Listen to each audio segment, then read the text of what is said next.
بحث ضمائر۔ تو ضمائر کی بات شروع فرما رہے ہیں۔ ضمائر یہ جمع ہے ضمیر کی۔ اس کی تعریف کیا ہے؟ کہتے ہیں ضمیر کی تعریف وہ اسم جو غائب یا حاضر یا متکلم کے لیے بنایا گیا ہو۔ وہ اسم جو غائب کسے کہتے ہیں؟ جو سامنے موجود نہ ہو، حاضر جو سامنے موجود ہو، متکلم بات کرنے والے کو۔ تو ایسا اسم جو غائب یا حاضر یا متکلم کے لیے بنایا گیا اسے اسم ضمیر کہتے ہیں۔ مثلا زید آمد و بنشست، زید آیا اور وہ بیٹھ گیا۔ اب آمد کا جو فاعل ہے وہ زید ہے، اور نشست کا جو فاعل ہے وہ نشست کے اندر او ضمیر ہے جو لوٹ رہی ہے کس کی طرف؟ زید کی طرف۔ تو اب اس میں جو او ضمیر ہے وہ ایسا اسم ہے جس کو کس کے لیے بنایا گیا ہے؟ غائب کے لیے، ٹھیک ہے، جو لوٹ رہی ہے کس کی طرف؟ زید کی طرف۔ آمد برادر تو، تیرا بھائی آیا۔ اب اس میں تو ضمیر جو ہے اس کو بنایا گیا کس کے لیے؟ مخاطب کے لیے۔ من آمدم، میں آیا۔ اب اس میں من جو ہے وہ کس کے لیے ہے؟ متکلم کے لیے ہے۔ تو دوبارہ تعریف سن لیں۔ اس میں ضمیر وہ اسم ہے جو غائب یا حاضر یا متکلم کے لیے بنایا گیا۔ ضمیر کی آگے جو ہے نا 3 قسمیں ہیں: مرفوع، منصوب، مجرور۔ مرفوع جو ہوتی ہے وہ فاعل، نائب فاعل، مبتدا، خبر واقع ہوتی ہے، اور منصوب جو ہوتی ہے وہ مفعول بہ واقع ہوتی ہے۔ مجرور جو ہوتی ہے وہ مضاف الیہ یا مجرور واقع ہوتی ہے۔ وہ آگے آئے گا کہ مضاف الیہ کیا ہوتا ہے اور مجرور کیا ہوتا ہے۔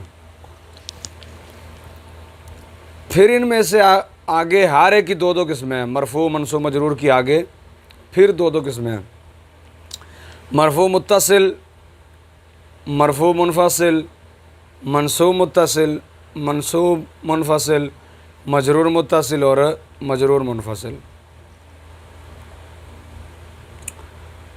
یہی نقشہ میں نے یہاں بنایا ہے۔ ضمیر کی نیچے 3 قسمیں کی ہیں: مرفوع، منصوب، مجرور۔ پھر ان تینوں کی آگے 2 قسمیں بنائی ہیں: مرفوع متصل، مرفوع منفصل، منصوب متصل، منصوب منفصل، مجرور متصل، مجرور منفصل۔ مرفوع جو فاعل، نائب فاعل، مبتدا، خبر، منصوب، مفعول بہ، مجرور جو ہے وہ مضاف الیہ یا مجرور واقع ہوگی۔ مرفوع متصل جو ہوگی وہ ہمیشہ یا تو فاعل بنے گی یا نائب فاعل۔ اس سے آگے وہ مبتدا بھی نہیں بن سکتی اور خبر بھی نہیں بن سکتی اور مفعول بہ بھی نہیں بن سکتی۔ مرفوع منفصل جو ہے یہ مبتدا بھی بن سکتی ہے، فاعل، نائب فاعل، مبتدا اور خبر بھی بن سکتی ہے۔ منصوب متصل ہو خواہ منصوب منفصل یہ مفعول بہ بن سکتی ہے، اس کے علاوہ کوئی اور چیز نہیں بن سکتی۔ اور جو مجرور ہے خواہ وہ متصل ہو خواہ منفصل وہ مضاف الیہ بنے گی یا جار کا مجرور بنے گی۔ اب یہاں بات آ رہی ہے کہ متصل کسے کہتے ہیں اور منفصل کسے کہتے ہیں۔ وہ ضمیر جو کلمے کے ساتھ مل کر استعمال ہو، کلمے سے جدا استعمال نہ ہو، اس کو متصل کہا جائے گا، خواہ وہ مرفوع ہو خواہ منصوب ہو خواہ مجرور ہو۔ اور جو ضمیر کلمے سے جدا استعمال ہو وہ اس کو کلمے کے ساتھ مل کر استعمال ہونے کی حاجت نہ ہو، اس کو ضمیر مرفوع یا منصوب یا مجرور منفصل کہا جائے گا۔ یہ خلاصتاً میں نے آپ کو بیان کر دیا، آپ ذرا کتاب پر دیکھیں۔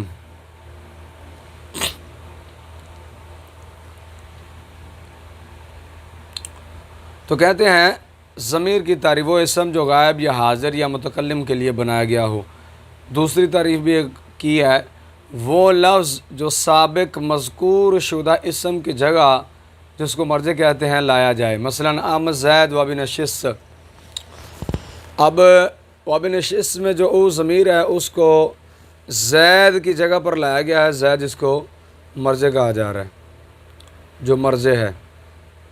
تقسیم و تفصیل، ضمیر کی 2 قسمیں، متصل، منفصل۔ یہاں جو کتاب میں تقسیم ہو رہی ہے وہ ذرا ہماری اس تقسیم سے تھوڑی سی مختلف ہے. وہ اس طرح کی گئی ہے کہ انہوں نے ضمیر کی اولاً دو قسمیں کی ہیں، متصل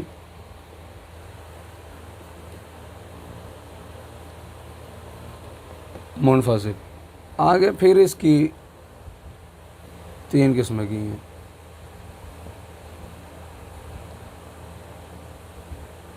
مرفوع، منصوب، مجرور. متصل کی تین قسمیں، یعنی اولاً ضمیر کی انہوں نے دو قسمیں بنائی ہیں، متصل، منفصل.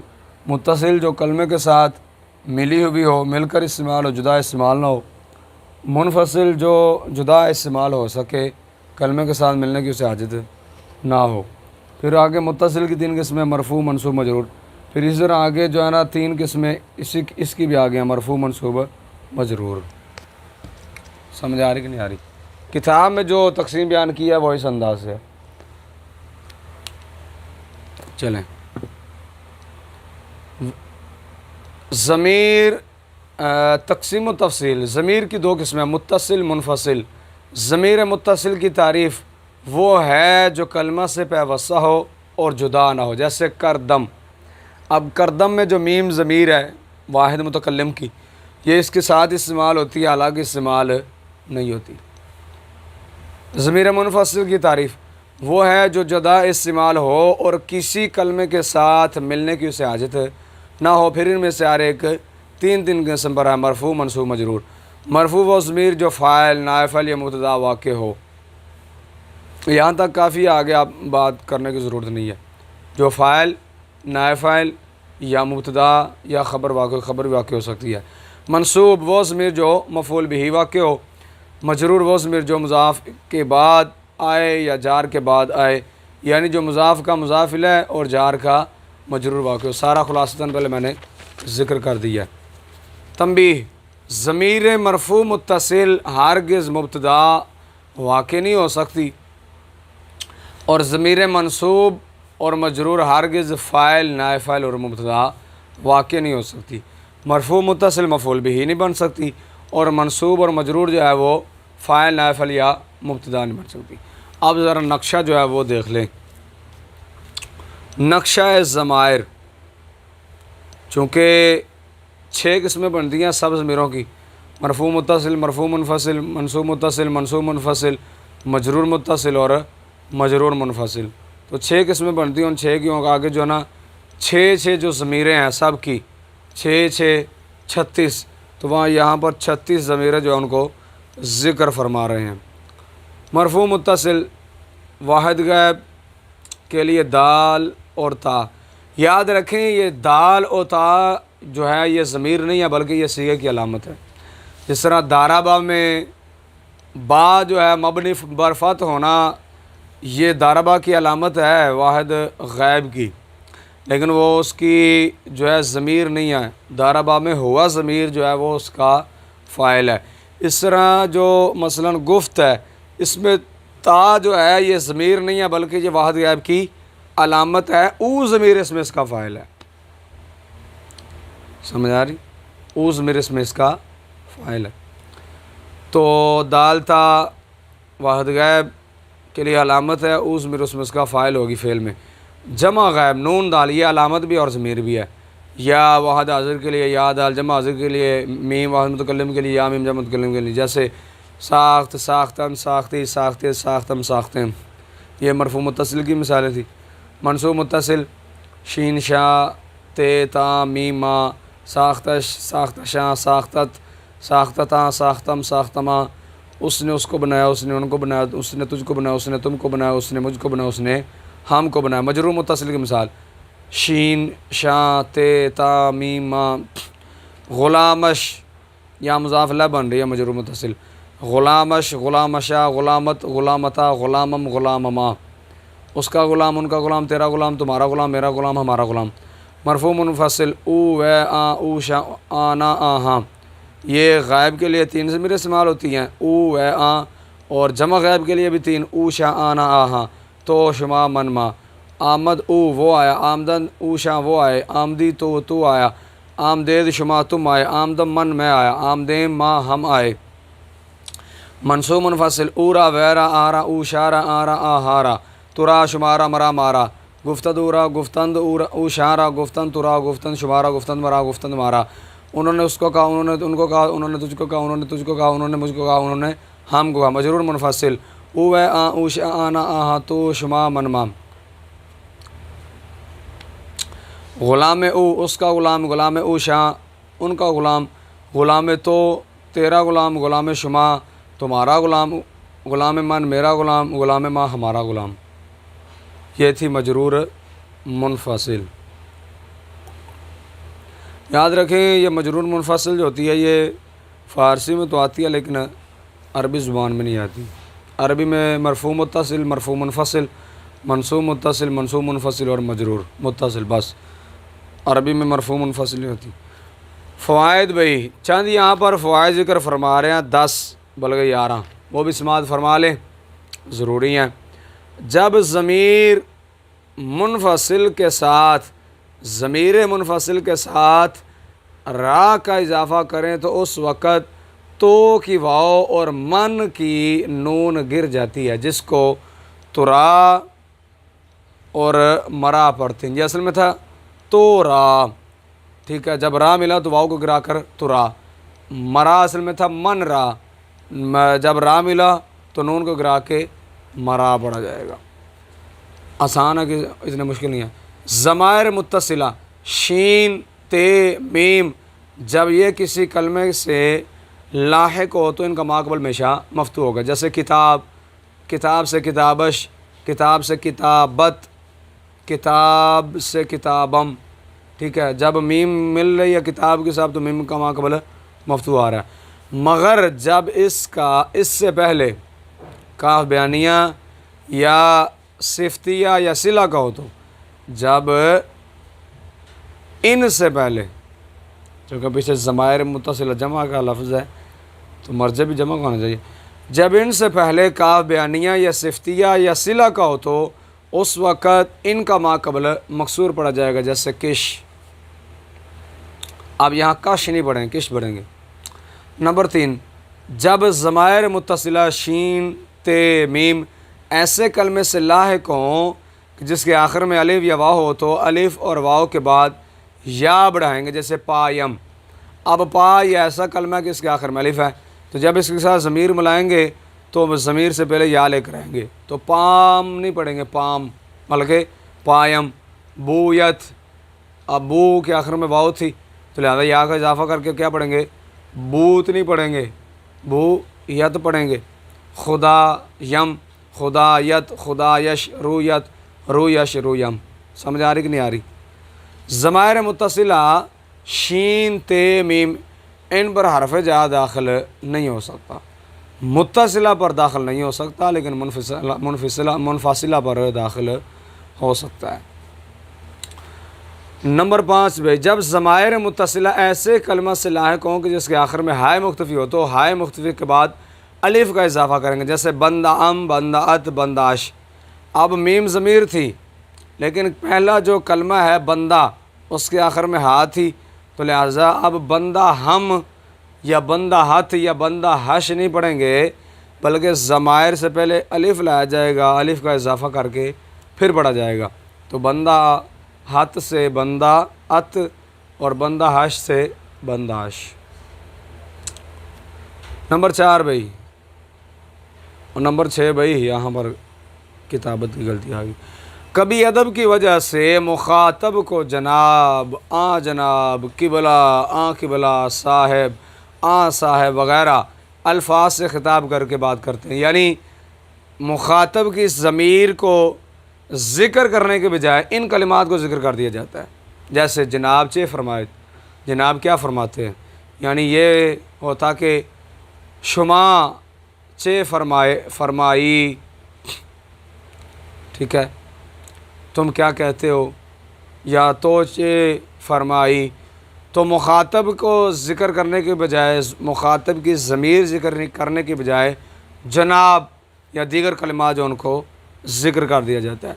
جناب چے فرمایت، آ جناب کے تشریف میں بلند، آ جناب کب کس وقت تشریف لے جا رہے ہیں، صاحب چے فرمائند صاحب کیا فرماتے ہیں، آ قبلہ چے فرمودند بجا میں آرم، آ قبلہ جو فرمائیں گے میں پورا کروں گا۔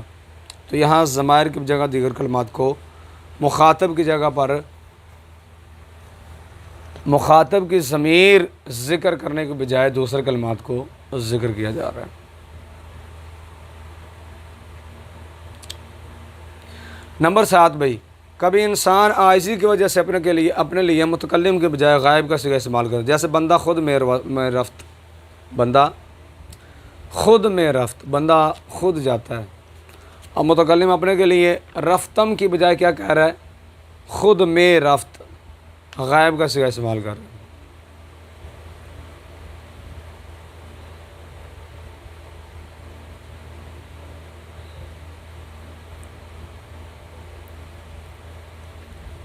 فقیر خود مہمان نوازی کو نہ دے، فقیر خود مہمان نوازی کرتا ہے۔ اب ایک انداز گفتگو کا یہ تھا کہ میں خود مہمان نوازی کرتا ہوں، لیکن متکلم کی بجائے کون سا صیغہ استعمال کیا گیا، غائب کا، کس کے لیے، عاجزی کے لیے، عاجزی کی وجہ سے۔ نمبر 8 بھائی، جب ضمیر منفصل ایسے اسم کے ساتھ لاحق ہو جس اسم کے آخر میں الف یا واو ہو تو ضمیر سے پہلے بڑھئے کا اضافہ کریں گے، جیسے پائے من، پائے تو، پائے او۔ اب پا من یا پا تو یا پا او یہ نہیں کہا جائے گا، بلکہ مضاف کے آخر میں جو اسم بن رہا ہے، مضاف اس کے آخر میں الف ہے، لہذا بڑھئے کا اضافہ کیا جائے گا، تو تب جو ہے پڑھا جائے گا پائے من، پا سے، پا من سے پائے من، پا تو سے پائے تو، اور پا او سے پائے او۔ سمجھ آ رہی؟ اور جب ایسے اسم سے ملحق ہو جس کے آخر میں ہائے مختفی ہو تو ہائے مختفی کے اوپر حمزہ پڑھیں گے، جیسے خامہ من، بندہ خدا۔ اب خامہ کے آخر میں ہائے مختفی ہے، جب اس کو مضاف بنائیں گے تو اس وقت اس کے اوپر ہائے مختفی نہیں پڑھیں گے بلکہ حمزہ لا کر حمزہ پڑھ جائے گا، خامہ من، بندہ خدا۔ چلیں، اس میں ضمیر منادہ اور مضاف نہیں ہوتی، اور عربی میں ضمیر نہ موصوف ہوتی ہے نہ صفت، لیکن فارسی اور اردو میں فقط ضمیر متکلم موصوف ہوتی ہے۔ ضمیر نہ منادہ بن سکتی ہے نہ مضاف بن سکتی ہے، جب بھی بنے گی مضاف الیہ بنے گی، اور موصوف بھی نہیں بن سکتی، لیکن فارسی اور اردو میں صرف اور صرف متکلم کی ضمیر موصوف بن سکتی ہے، مخاطب کی یا غائب کی نہیں بن سکتی۔ جیسے من بے دل باجمال تو عجب حیرانم، میں بے دل تیرے جمال کی وجہ سے عجیب حیران ہوں، اور اس وقت موصوف پر کسرہ نہیں پڑتی، تو اس میں من موصوف ہے، بے دل اس کی صفت ہے۔ نمبر 10 بھائی، ضمائر متصلہ شین تے میم جب مضاف الیہ یا مفعول بھی بن رہی ہوں تو وزن شعری کی وجہ سے ان کو مضاف یا فعل کی بجائے کسی کلمہ کے ساتھ بھی لاحق کر دیتے ہیں، جیسے برنگ ختم خاطرت شام و روم۔ تو اب یہاں کیا ہوا کہ برنگ ختم میں جو میم ہے وہ مضاف الیہ ہے، کس کا، خاطر کا، جس کو کہاں رکھا گیا ہے، برنگیخت، فعل کے ساتھ، کس کے لیے، وزن شعری کے لیے۔ تو اصل میں کیا تھا، برنگیخت خاطرم، اٹھا دیا میرا دل شام و روم سے، بوسان سعدی کا شعر ہے۔ دوسری مثال، چنا از پا افغند امروز آ محبوب، یعنی اسبا افغندم، افغانندم، افغندم۔ تو اس مثال میں جو بعد میں میم نکالی گئی ہے، پہلی مثال میں میم جو ہے وہ یہاں مذکور نہیں ہے، یا تو لکھنے والے نے پورا مصرع نہیں لکھا کہ جس کلمے کے ساتھ میم تھی، یہ میم جو ہے افغند کا جو ہے وہ مفعول بھی ہے، مضاف الیہ نہیں ہے، بلکہ یہ مفعول بھی ہے، یا تو یہ محذوف ہے جس کو نکالا گیا ہے، یا پھر عبارت زیادہ تھی کہ جس میں کہیں اور میم جو ہے وہ ذکر تھی، بعد میں اس کو فعل کے ساتھ ذکر کیا گیا، دو باتیں ہو سکتی ہیں۔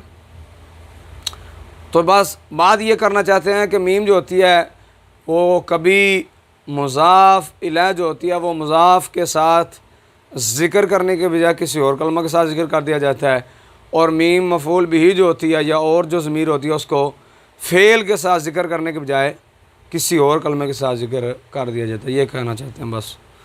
نمبر 11 بھائی، کبھی ضمیر مجرور متصل یا منفصل بمانا خود، اپنا، اپنی، اپنے بھی آتی ہے، جیسے خواندم درسم، خواندم درسم، میں نے اپنا سبق پڑھا۔ اب اپنا کس کا معنی ہے؟ میم کا۔ اب یہاں یہ نہیں کہنا کہ میں نے میرا سبق پڑھا، بلکہ میں نے اپنا سبق پڑھا۔